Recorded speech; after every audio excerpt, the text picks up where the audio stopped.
मैं महिपाल डांडा मना हरड़ काट रखी, सूरजमुखी काट रखी, कपास चुग रखी है, एवं नहीं बैठ गया है। और वो जो चुगी और काटी है ना, झाड़ी भी है, बाजरा भी काट कर न लठा के तोड़ कर न गेर कर न सिरटी काट कर न सारा काम करा। 5 दड़ी अरड़ बेबे के भेज दी, 5 दड़ी बुआ के भेज दी, ऐसे निपटा लिया। और बाकी का जो दाम जितना देना था किसी ने दे दिया, नहीं तो चलो। अद्भुत बात तो ये है, कांग्रेस की सरकार में किसान का पतन इतना हुआ कि हमने अपनी फसलें बोनी बंद कर दी। कारण क्योंकि कांग्रेस की दुकान बंद हो जाती अगर एमएसपी पे किसान की फसल खरीद लेते।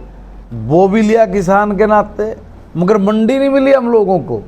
अब ये गेहूं और धान ही किसान करे, यही कांग्रेस का सबसे बड़ा खेल था। कॉमर्स और वाणिज्य मंत्रालय के जरिए इस देश की बर्बादी करना, भारत को उसकी रीढ़ को तोड़ना, क्योंकि दब्बू पिछलग्गू भारत बना दिया। चलिए, मैंने कहा मैंने भी ये फसल बोई है, काटी झाड़ी है, क्यों नहीं आगे बढ़ा पाए?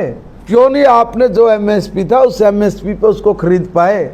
सरसों की बात करूं, मुझे ध्यान है पहली बार आदरणीय मनोहर लाल जी ने मुख्यमंत्री होते 25% किसान की सरसों खरीदी। सारा विपक्ष खड़ा होगा, कहने लगा बोले भाई ये जो सरसों खरीद रहे हैं ना, ये तो बड़ा गलत कर रहे।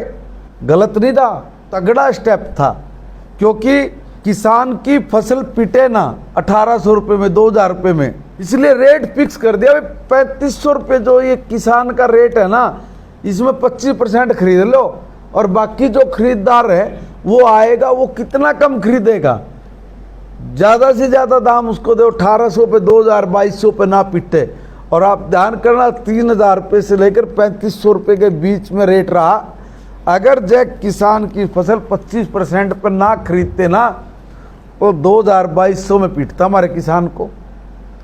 और ये बोले बिला भाई एक और बात बोल दी बिला, क्योंकि अकल नहीं थी ना। बोले मान लीजिए मेरी 1 क्विंटल फसल है, 25 किलो तो हमने खरीद ली, और 75 किलो बिले मैं कड़ा ठा फिरूंगा। अब इस तरह की बातें और प्रचलित करवा दी।